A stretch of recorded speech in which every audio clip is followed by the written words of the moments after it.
We're moving in tomorrow. Your dad said it's fine. That's what my stepmother told me at 11:47 p.m., the very first night I slept in the beach house I'd spent 12 years saving for. $4.8 million. Every penny mine. And before I could even respond, she added, "If you don't like it, you can find somewhere else." I didn't scream. I didn't cry. My hands were shaking so hard I nearly dropped the phone. But I smiled. Because I knew exactly what I was going to prepare for their arrival. What Victoria didn't know was that her phone call wasn't just rude. It was the last mistake she'd ever make under the Beckett name. And the surprise I prepared? It took 220 people, one gala stage and a single manila envelope to deliver. Before I go on, please take a moment to like and subscribe, but only if you genuinely connect with this story. Drop a comment and let me know where you're watching from and what time it is where you are. My name is Bonnie Beckett. I'm 34 years old and I live in Charleston, South Carolina. Now, let me take you back to March 2025, the week I quit my job and thought I was finally free. My mother died when I was 17. Ovarian cancer. Diagnosed in April. Gone by September. 5 months. That's all the warning I got before the person who loved me most in this world simply wasn't in it anymore. My father, Gerald Beckett, was a well-respected real estate attorney in Charleston's low-country legal circle. He grieved the only way he knew how, by working until he couldn't feel anything. 2 years later, he married Victoria Hale. At first, she was warm, attentive.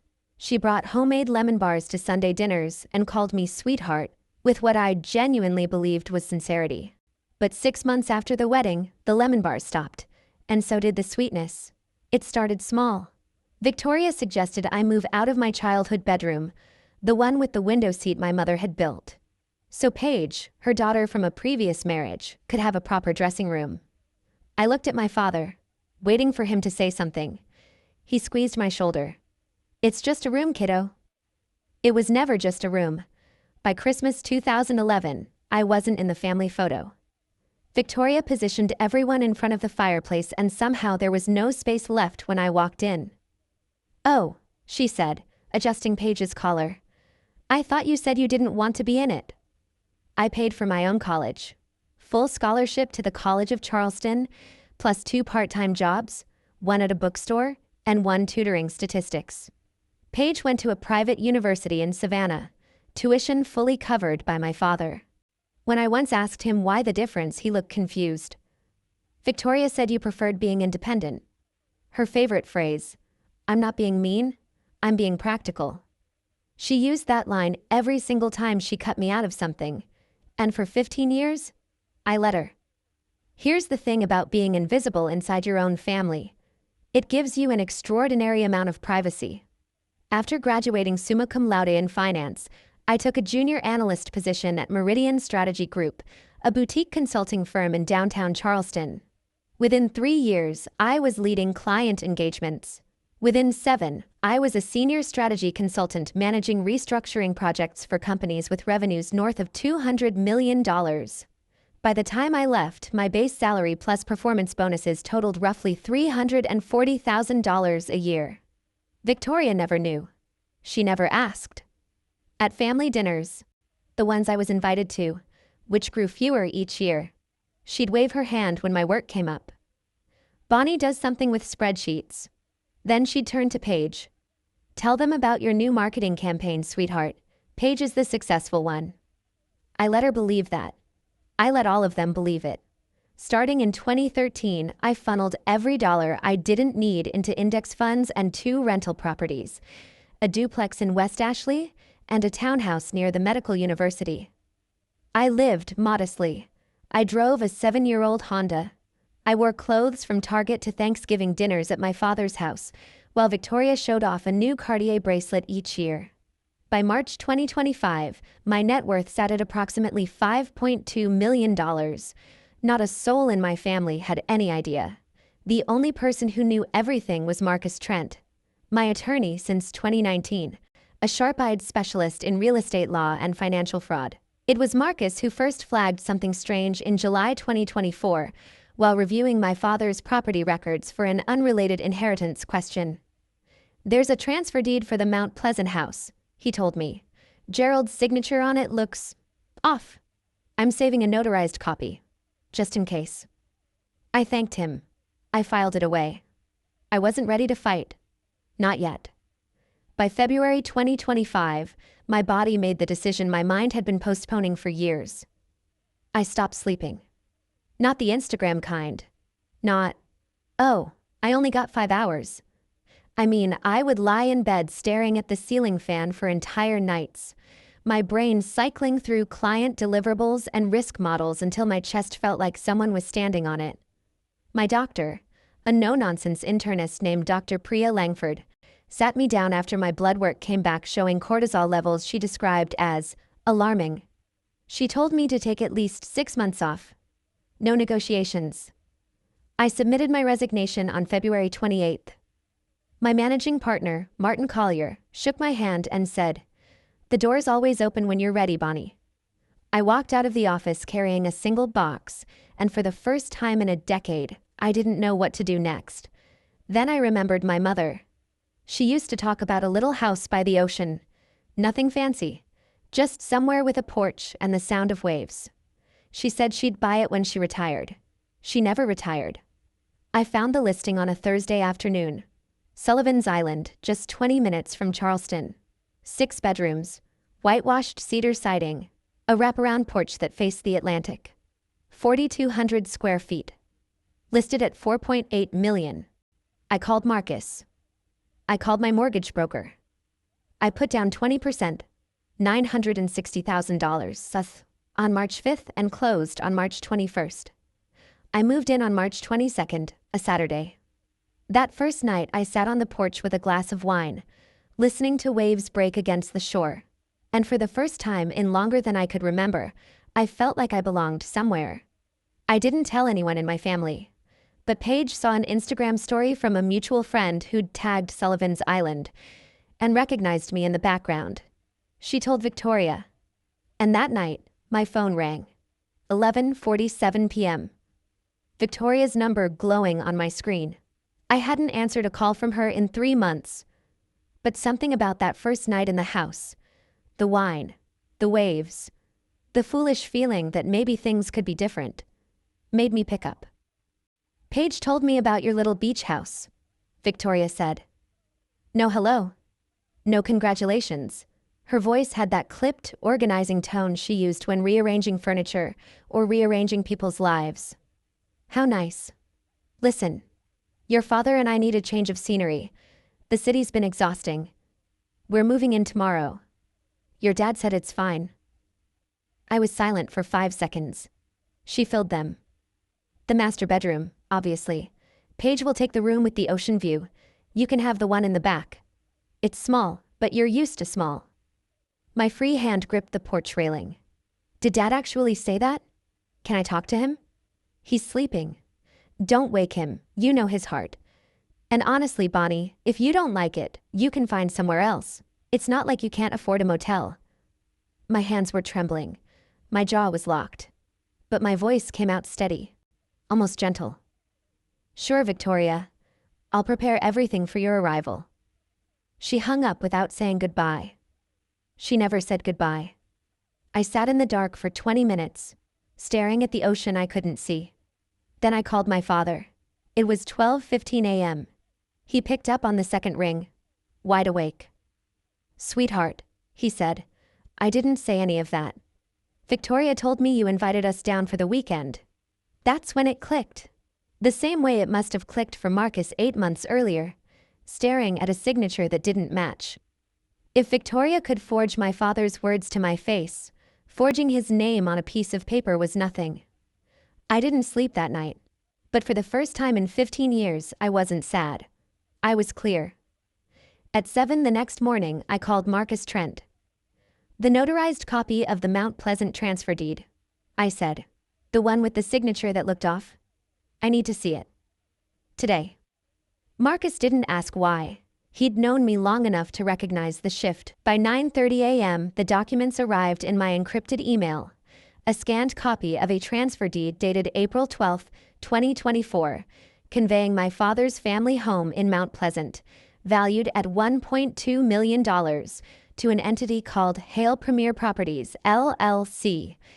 I'd never heard of it. Neither, I was certain, had my father. I pulled up the South Carolina Secretary of State's business registry. Hale Premier Properties, LLC had been registered in November 2022. Sole member, Victoria R. Hale. No other officers. No other names. Then I did what 12 years of consulting had trained me to do. I compared signatures. I pulled Gerald Beckett's signature from the transfer deed and laid it beside his signatures on his will, his medical power of attorney, and a birthday card he'd sent me in 2023. The differences were immediate. The capital G in Gerald was missing its distinctive loop. The pen pressure was uneven. Heavy at the start, light at the finish. The hallmark of someone drawing a shape rather than writing a name. Marcus confirmed what I already knew. This isn't a sloppy day. This is a simulated forgery. But we need a certified expert to make it hold. He recommended Patricia Sloan, a forensic document examiner accredited by the American Board of Forensic Document Examiners. She'd testified in over 40 federal cases. If she said the signature was forged, no court in South Carolina would argue. There's something else, Marcus said. I found 3 withdrawals from Gerald's IRA, totaling $380,000, routed to an account at Coastal Heritage Bank under the name V. Hale. We'll need a subpoena for the full statements. I stared at the screen. This wasn't family drama anymore. This was a felony. They arrived at 10 the next morning. 2 black SUVs packed to the roof with luggage, decorative pillows, and what appeared to be an entire set of monogrammed bath towels. Victoria stepped out first, designer sunglasses pushed up into her platinum hair, scanning the property the way a buyer surveys a foreclosure. Not bad, she said, for a starter home. A starter home, 4,200 square feet, $4.8 million. She walked straight to the master bedroom as if she'd already memorized the floor plan. Within an hour, my clothes were in a pile on the hallway floor, and her garment bags hung in my closet. Paige took the room with the ocean view. I was directed to the smallest room on the first floor. The one originally meant to be a linen storage area. In my own house. My father trailed behind them, carrying a single duffel bag, looking like a man who'd been loaded into the wrong car. He caught my eye in the hallway and mouthed, "I'm sorry." I shook my head slightly. Not yet. That evening, Victoria invited 3 couples from her social circle for dinner, on no notice, with groceries I'd bought. She toured them through every room, her hand sweeping across the open kitchen like a game show host. Gerald always wanted a beach house, she told them, beaming. So I made it happen. Not one person at that table knew I owned the house. Not one person asked. I washed the dishes. I smiled. And at 9:47 p.m., my phone vibrated with an email from Marcus. Patricia Sloan had completed her preliminary examination. Her finding, the signature on the Mount Pleasant deed was, quote, highly likely to be a simulation forgery. I dried the last glass, set it on the shelf, and went to my tiny room. At 11, when the house was quiet, a second email arrived from Marcus. The subject line read, "Call me first thing tomorrow. This is bigger than we thought." I waited until 6:45 a.m., then slipped out the back door and walked down to the beach. The tide was low, the sand still dark with moisture. I called Marcus from the waterline, where the waves would cover my voice.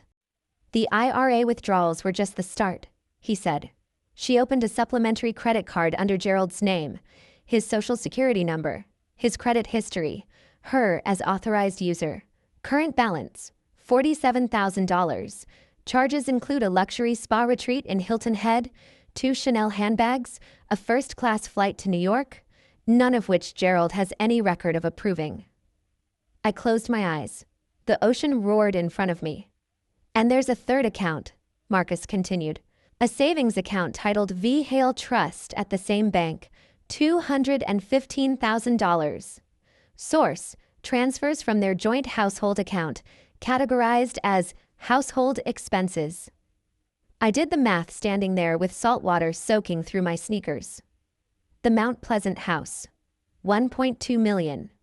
The IRA, $380,000.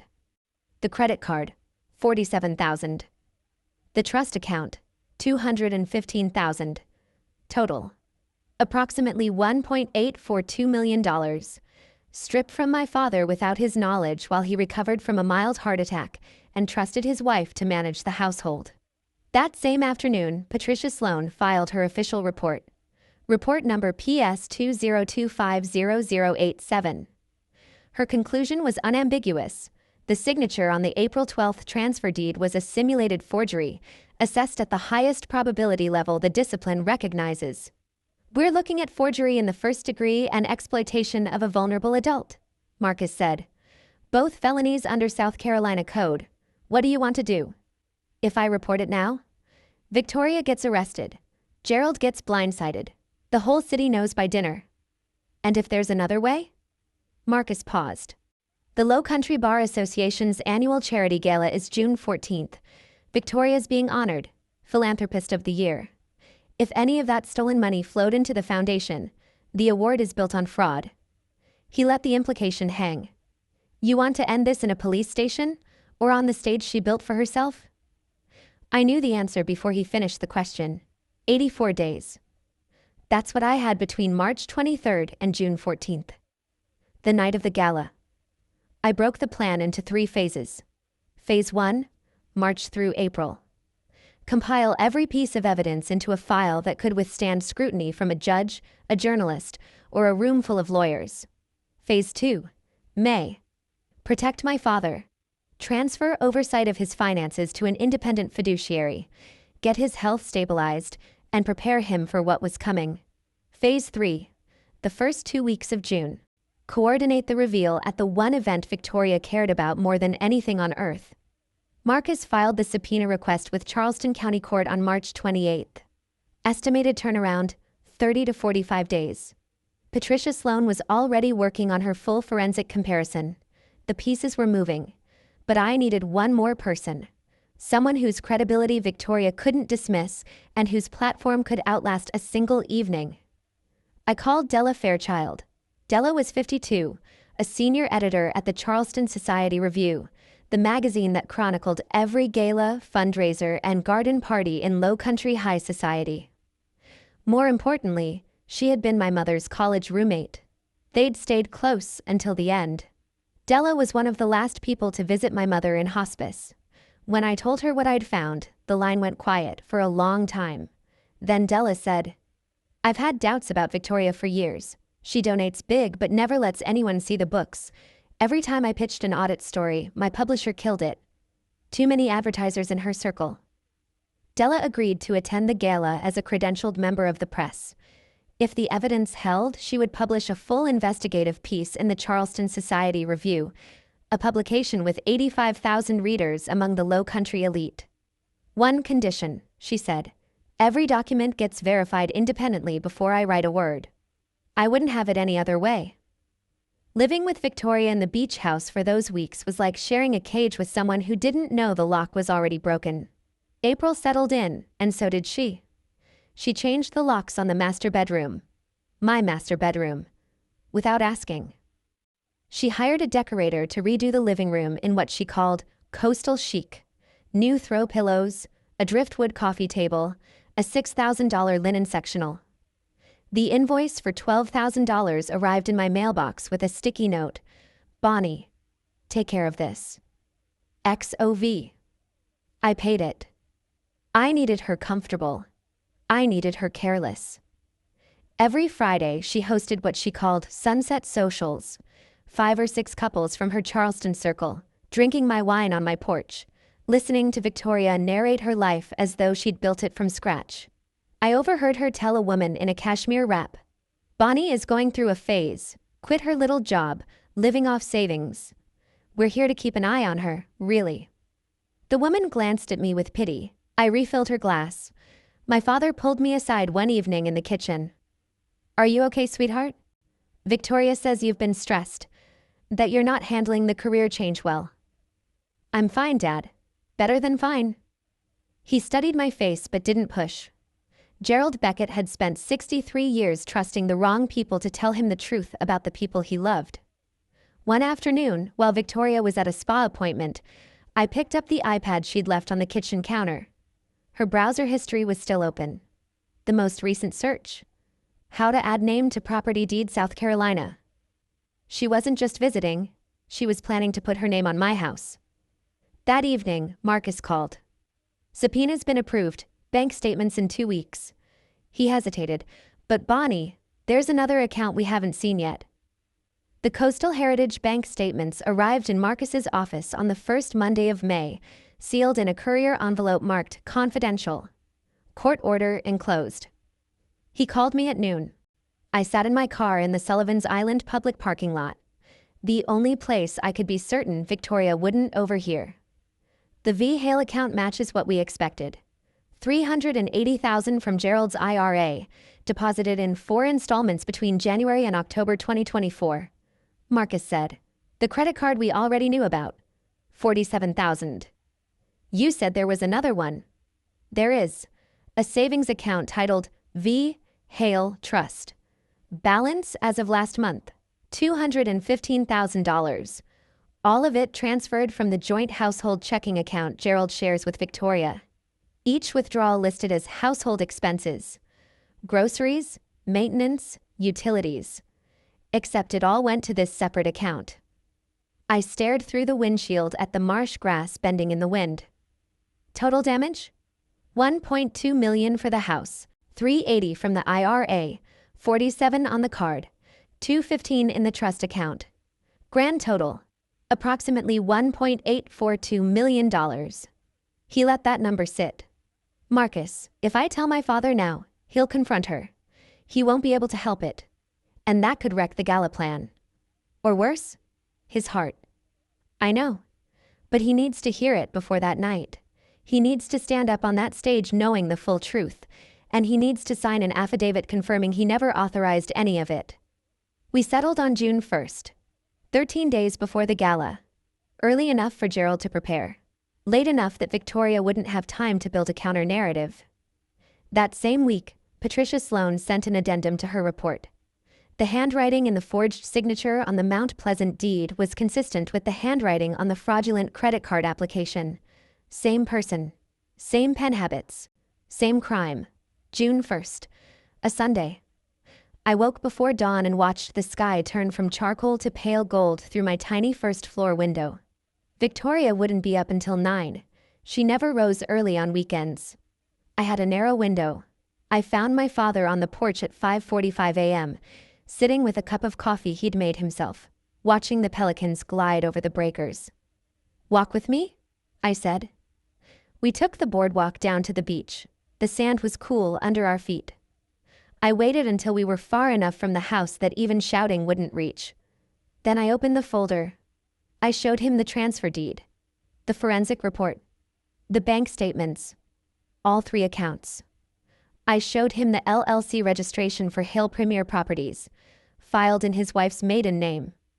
I laid it out the way I'd lay out a client presentation.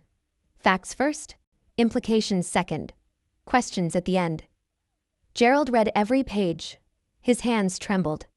A vein in his temple pulsed. For 3 full minutes, neither of us spoke. The only sound was the ocean pulling at the shore. "I didn't sign this," he said finally, his voice barely audible above the waves. "I've never heard of this company. I didn't authorize any of these transfers." He pressed his palms against his eyes. When he lowered them, they were red. "I'm sorry, Bonnie. God, I'm so sorry. I should have protected you." "You didn't know, Dad. She made sure you didn't know." Gerald agreed to everything. The affidavit, the gala, the silence, until June 14th. Marcus notarized his sworn statement 2 days later at his downtown office, with a certified witness present. As we walked back to the house that morning, my father stopped at the bottom of the boardwalk stairs. He pulled me into a hug, the first in 8 years, and he whispered so quietly I almost missed it. "Your mother would be proud." I didn't know yet that my mother's voice would reach me one more time before this was over, in a way I never could have predicted. 13 days. Victoria spent every one of them preparing for the night she believed would crown her legacy. She hired a personal stylist, $3,500 for a single consultation. She ordered a custom champagne-colored gown from a boutique on King Street, $8,200, fitted twice, hemmed to the millimeter. Every evening after dinner, she stood in front of the master bedroom mirror and rehearsed her acceptance speech, gesturing to an invisible audience with the practiced grace of someone who'd been performing generosity her entire life. On June 8th, she told me I was expected at the gala. "For appearances," she said, "you'll sit in the back, obviously, but I need the family there. It looks better for the photos." She paused, then added, "Wear something simple. This isn't your night." "Of course, Victoria. I wouldn't dream of stealing your spotlight." Behind the scenes, every gear was turning. Marcus finalized the evidence file, Gerald's affidavit, Patricia Sloane's forensic report, the complete bank statements, the Hale Premier Properties LLC registration, and a printout of Victoria's browser search history recovered from the household iPad. All originals, all verified, sealed in a manila envelope. On June 10th, Marcus met with Judge Raymond Holt, the president of the Low Country Bar Association, who was personally overseeing the gala. Marcus presented the file. Judge Holt reviewed it for 45 minutes in his chambers, asked 3 clarifying questions, and then removed his reading glasses. "This is deeply serious," he said. "Under Section 7.3 of our association bylaws, any substantiated allegation of financial misconduct must be addressed before an honorific is conferred. I'll make the arrangements." Victoria didn't know. She was too busy choosing between diamond studs and chandelier earrings. On June 12th, she saw me talking on the phone in the garden and stopped. "Who was that?" "Spa," I said, "booking a blowout for the gala." She looked me over. "Don't go overboard, that night is mine." Then, on the evening of June 13th, one day before the gala, my phone buzzed with a text from a number I didn't recognize. "I know Victoria isn't who you think she is. Meet me at Waterfront Park, 3 p.m. tomorrow." HBHB. I stared at those 2 letters until the screen went dark. I almost didn't go.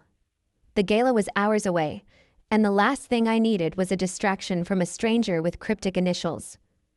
But something about the certainty in that message, "I know Victoria isn't who you think she is," told me this person had been waiting a long time to say it.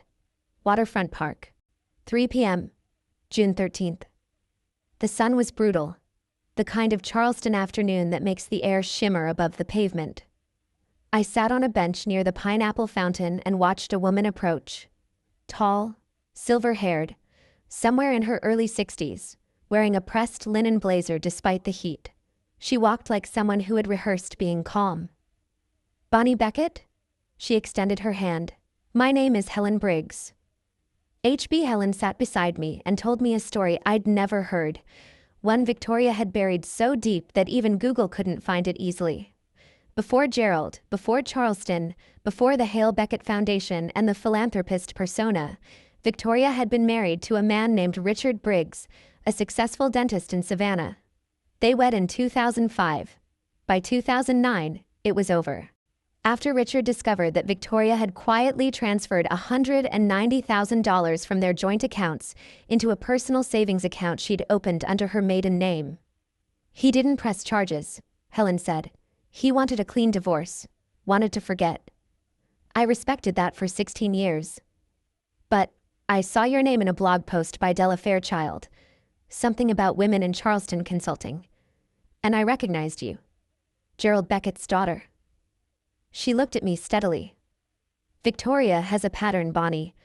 She finds men who are successful but trusting, takes control of the finances, and bleeds them dry. Your father is not her first victim." Helen handed me a manila folder, a certified copy of the divorce decree, Briggs versus Hale, 2009, with the phrase "dissipation of marital assets" highlighted in yellow. 2 husbands, 2 sets of stolen funds, the same playbook, 16 years apart. "I stayed quiet because I was ashamed," Helen said. "If I can help your father, I will." I thanked her.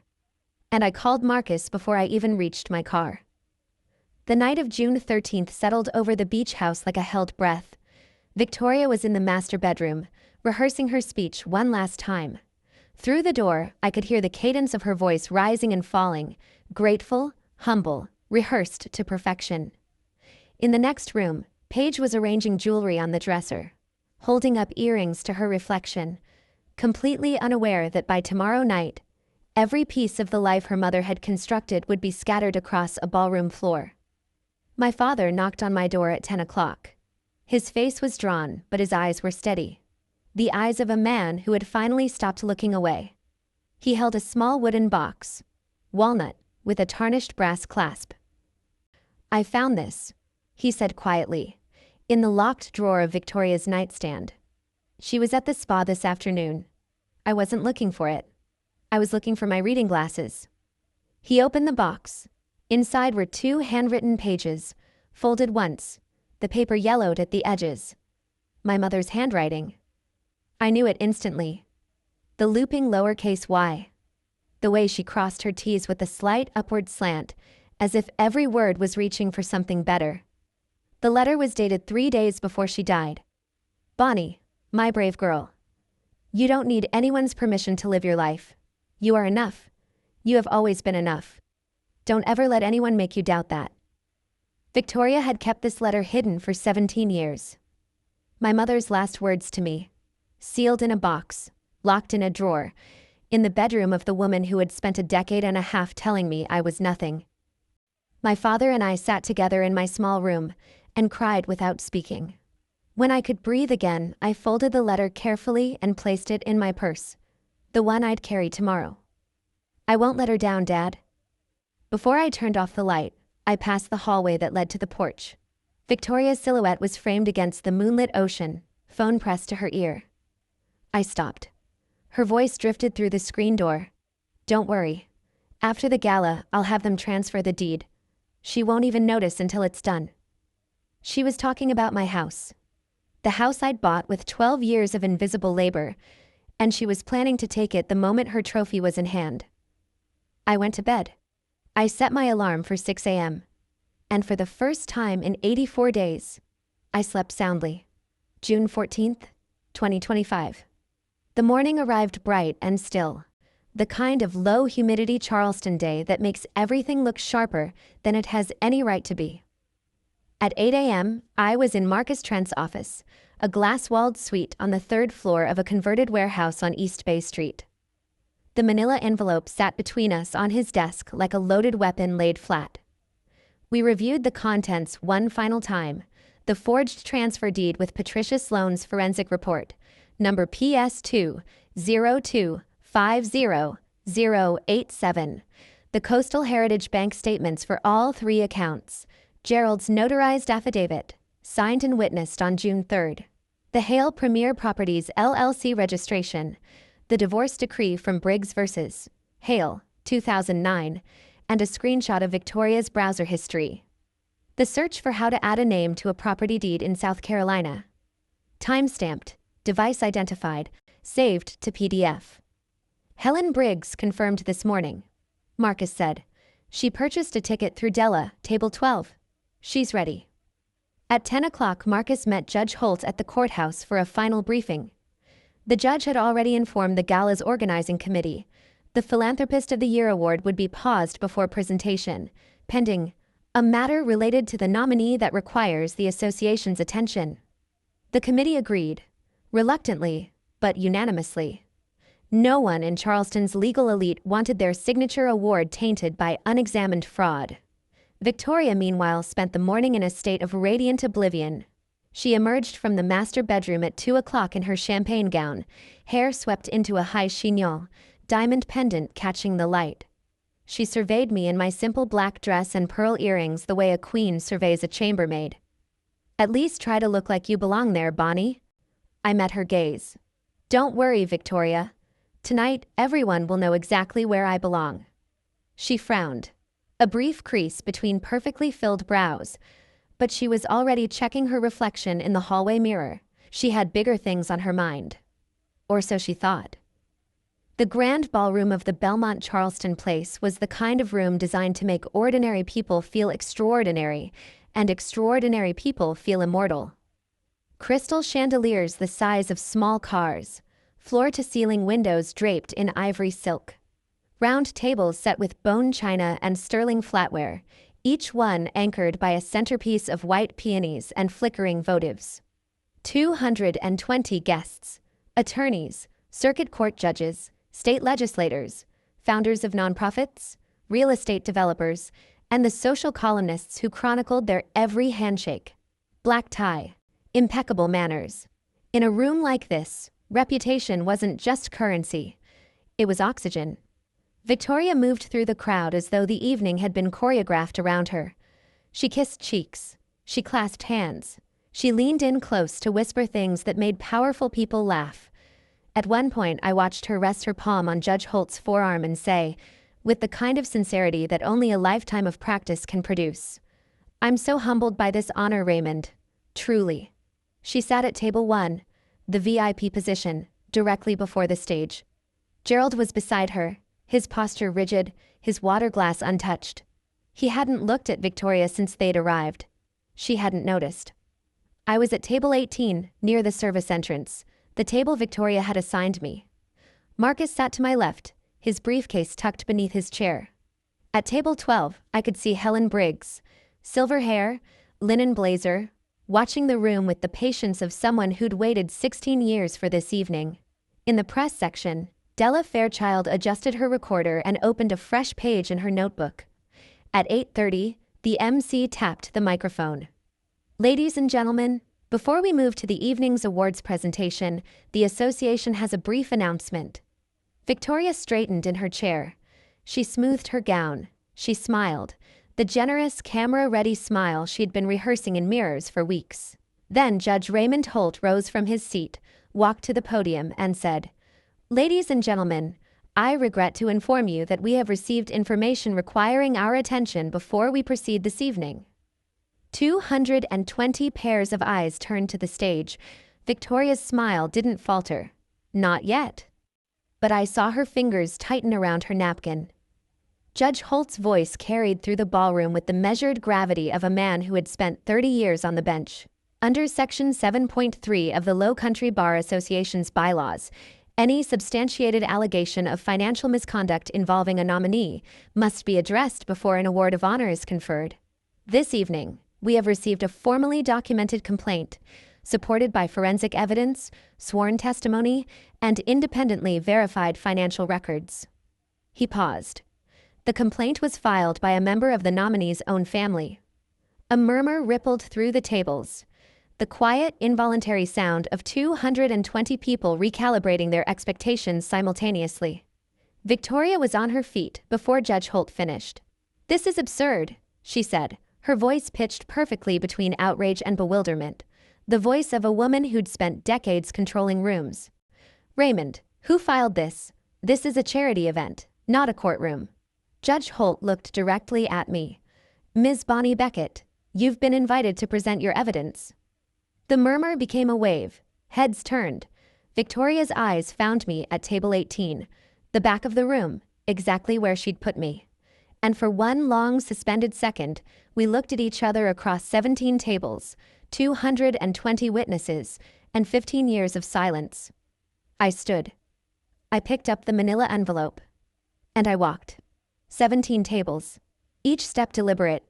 Each step audible on the polished hardwood. I could feel the weight of every gaze in the room, could hear the rustle of evening gowns as women turned in their chairs, the clink of a water glass. Someone sat down too hard. "Gerald." Victoria's voice cracked the silence like a struck match. "Do something, she's trying to ruin me." My father sat still. His hands were folded on the table. He did not look at his wife. I stepped onto the stage. 220 faces stared up at me. The chandelier light was warm and merciless. I set the envelope on the podium, leaned into the microphone, and took one long breath. "I didn't come here to destroy anyone," I said. "I came here because the truth couldn't wait one more day." I opened the envelope and removed the first document. On April 12, 2024, a transfer deed was filed in Charleston County conveying ownership of the Beckett family home in Mount Pleasant. Assessed value, $1.2 million. to a limited liability company called Hale Premier Properties. I held the deed up. The projection screen behind me lit up with a high-resolution scan, the county seal, the legal description, and at the bottom, a signature reading Gerald A. Beckett. This signature is not my father's. I advanced to the next slide, a side-by-side comparison. On the left, the deed signature. On the right, Gerald's authentic signature from his will, his medical power of attorney, and a notarized affidavit signed on June 3rd of this year.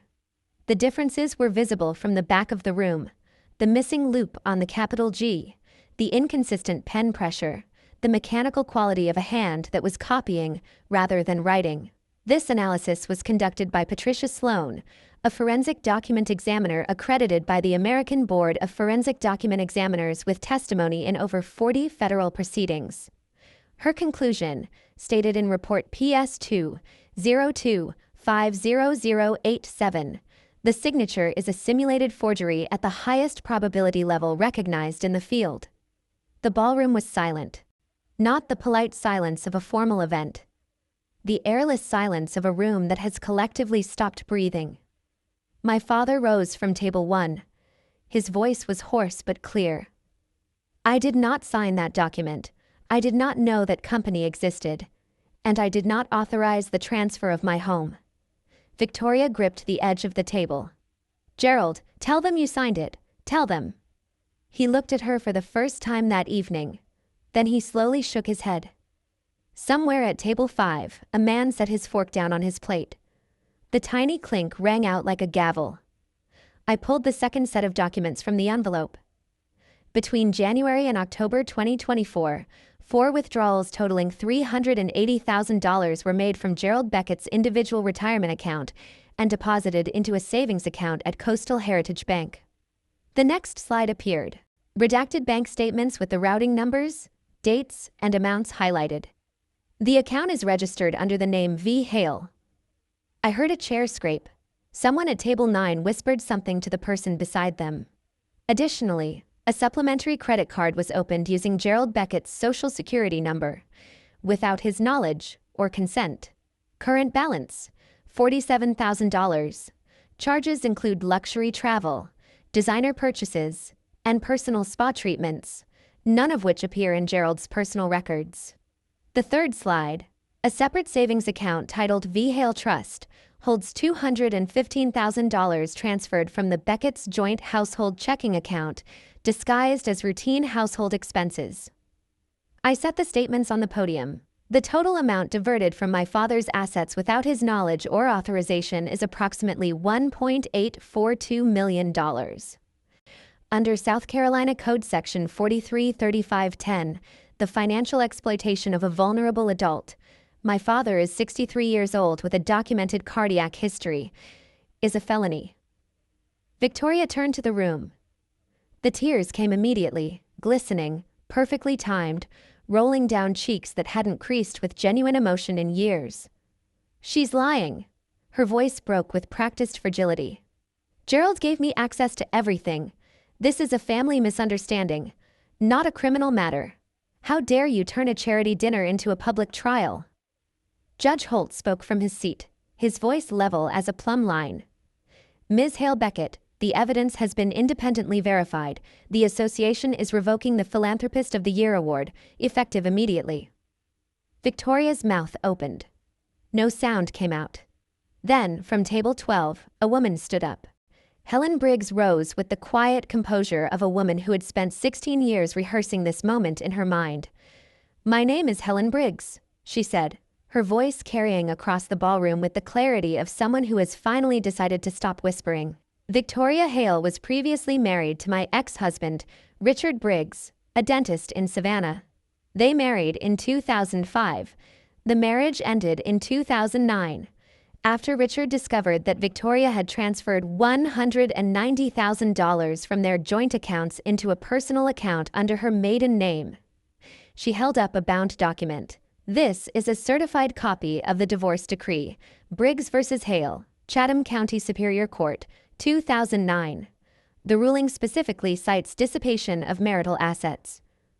She passed the decree to Judge Holt, who accepted it without a word. The murmur that had been building in the room broke like a wave. 220 people began talking at once, at first in whispers, then in full voices. I saw a woman at table 7 cover her mouth. 2 attorneys at table 3 leaned toward each other with expressions I recognized from every boardroom I'd ever worked in.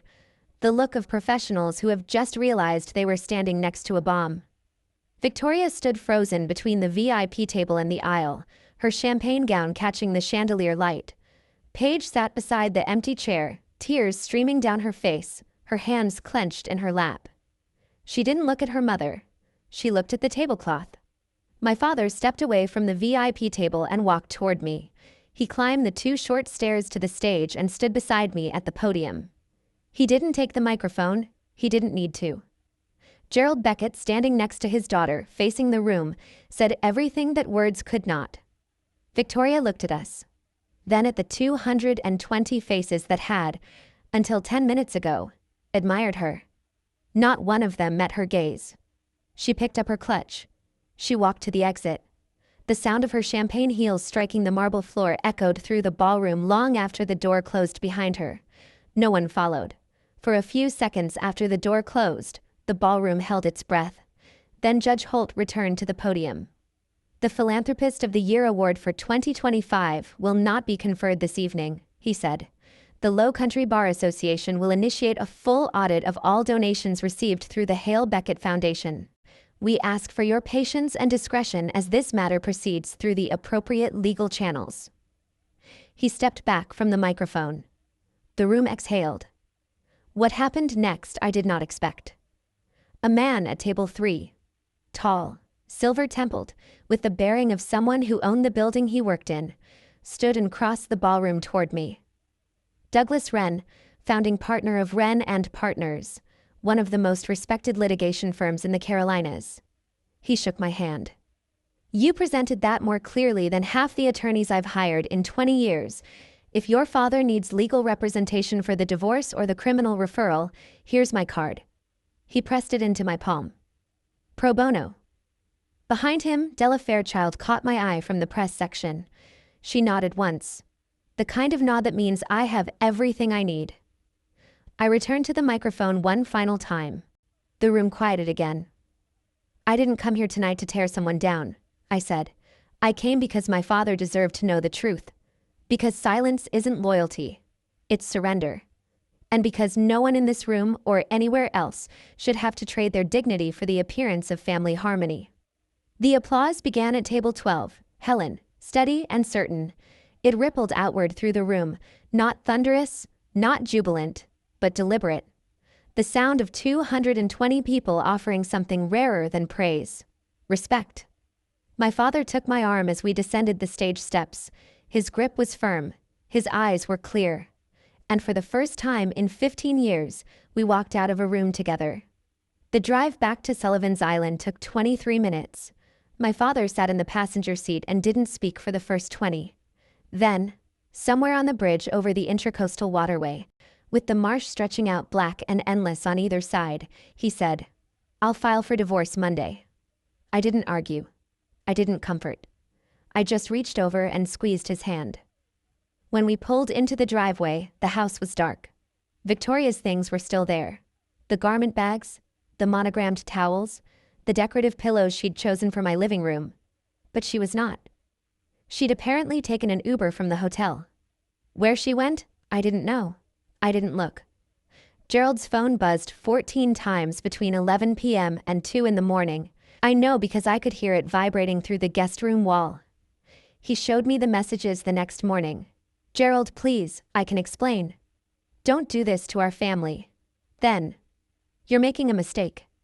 Then, "This is all Bonnie's fault. She manipulated you." And the last one, at 1:47 a.m. "You'll regret this." Paige called me at 11:30 that night. She was crying. The ugly, raw kind of crying that strips away every performance. "Why did you do this?" "She's my mother." "I know she is," I said. "And I'm sorry you're in pain. But she stole nearly $2 million from my father, Paige. She forged his name. She was planning to take my house next. I didn't have another option. The line went quiet. Then, very softly, I know. After we hung up, I sat on the porch in the dark. The ocean was louder at night. Or maybe I was just finally quiet enough to hear it. I didn't feel victorious. I felt hollow. The way you feel when someone removes something that's been growing inside you for years. It hurts. But you're lighter. Gerald came out and sat in the chair beside me. He placed my mother's letter on the armrest between us. "Keep it," he said. "It was always yours?" Victoria's final message, "You'll regret this," wasn't an empty threat. It was a press release. By 9 a.m. on June 15th, the Low Country Daily Buzz, a local tabloid site with about 40,000 followers, ran a headline that made my stomach clench. Local philanthropist claims stepdaughter orchestrated public humiliation at charity gala. The article was built almost entirely on Victoria's interview. Tears, trembling voice, the full performance. She called me troubled. She called the gala reveal a vindictive ambush by a jealous stepdaughter who never accepted me. She said Gerald was confused and manipulated. The comments section split immediately. A disturbing number of people believed her. That poor woman was blindsided. No family business should be aired in public. Bonnie Beckett should be ashamed. I sat at the kitchen counter reading those words and felt a familiar ache. The people-pleasing instinct reaching up from somewhere deep, whispering that maybe I'd gone too far. Maybe I should have handled it privately. Maybe I should apologize. I called Marcus. He didn't let me finish the sentence. "Don't respond, don't post, don't call anyone. Della's piece goes live tonight. The facts will do the work." 2 hate emails arrived that afternoon, from women in Victoria's social circle, both of whom had been dinner guests at my own table in my own house, drinking my wine. One wrote, "You should be ashamed of yourself. Victoria has given more to this community than you ever will." The other simply wrote, "Karma is real, Bonnie." I thought about that word. Karma. I thought about Victoria forging my father's name, draining his retirement, hiding my mother's last letter in a locked drawer for 17 years, and still managing to make half the internet feel sorry for her. I wondered, have you ever been in a situation where you knew you did the right thing, but the world made you feel like a villain for it? If you have, tell me in the comments. Because that afternoon, I needed someone to tell me I wasn't crazy. Then, at 6 o'clock, my phone lit up with a push notification from the Charleston Society Review. Breaking full evidence of financial fraud by Victoria Hale Beckett. Sources confirmed. Della kept her word. Della Fairchild's article was 3,200 words of surgical journalism. No speculation, no adjectives, just evidence stacked like bricks. She published the forged deed alongside Patricia Sloan's forensic analysis. She printed the bank statements with the routing numbers redacted, but the amounts and account names intact. She quoted Judge Holt on the record. The evidence presented was sufficient to warrant immediate revocation of the award and referral to appropriate authorities. She included a full timeline of Victoria's financial activity, the LLC registration in 2022, the IRA withdrawals through 2024, the credit card opened without Gerald's knowledge. And she laid the Briggs divorce decree beside it like a mirror. The headline alone was enough. The philanthropist who stole. Inside Victoria Hale Beckett's double life. Within 12 hours, the article hit 127,000 views, 4,800 shares, 1,200 comments. The top-rated one, from a reader in Somerville, read, "This woman had a pattern. Gerald Beckett is lucky his daughter saved him." The Low Country Daily Buzz, the same outlet that had run Victoria's teary interview that morning, published a retraction by midnight. "We apologize for our earlier one-sided reporting and encourage readers to review the full evidence published by the Charleston Society Review." The Low Country Bar Association released a formal statement the following morning. The 2025 Philanthropist of the Year Award has been permanently rescinded. The Hale Beckett Foundation's partnership status has been suspended pending a comprehensive financial audit. Within 48 hours, 3 of the foundation's largest corporate sponsors, a regional bank, a luxury car dealership, and a hospitality group, withdrew their pledges. Combined value, $420,000. Victoria's publicist released a two-sentence statement on her behalf. Mrs. Hale Beckett categorically denies all allegations and looks forward to clearing her name through the legal process. No one quoted it. The news cycle had already moved on, but not in the direction Victoria wanted. On Monday, June 16th, my father walked into the Charleston County Family Court at 9:15 a.m., wearing a navy suit and the expression of a man who had just woken up after a very long sleep. He filed for divorce. Grounds: fraud upon the marriage and dissipation of marital assets.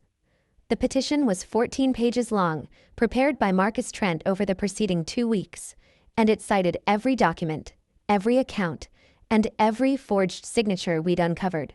That same afternoon, Marcus drove to the Charleston County Sheriff's Office and filed a formal criminal complaint. The charges he recommended were precise: forgery in the first degree under South Carolina Code Section 1613-10. Exploitation of a vulnerable adult under Section 4335-10. Identity fraud for the unauthorized credit card. Each one a felony. Each one carrying potential prison time measured in years, not months. The sheriff's office opened an investigation immediately.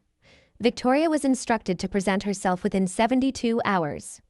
By Wednesday, she had hired Nathan Pratt, a well-known Charleston criminal defense attorney. Pratt's first move was a phone call to Marcus, proposing a settlement. Return the money, close the accounts, drop the charges, and everyone walks away quietly. Marcus relayed the offer. I didn't need 30 seconds. No settlement, I said. My father is entitled to the full protection of the law, not a handshake in a conference room. By the end of that week, Coastal Heritage Bank had frozen both the V. Hale Savings Account and the V. Hale Trust, a combined $595,000, locked until the investigation concluded. Paige called me that Thursday, her second call since the gala. Her voice was calmer this time, quieter.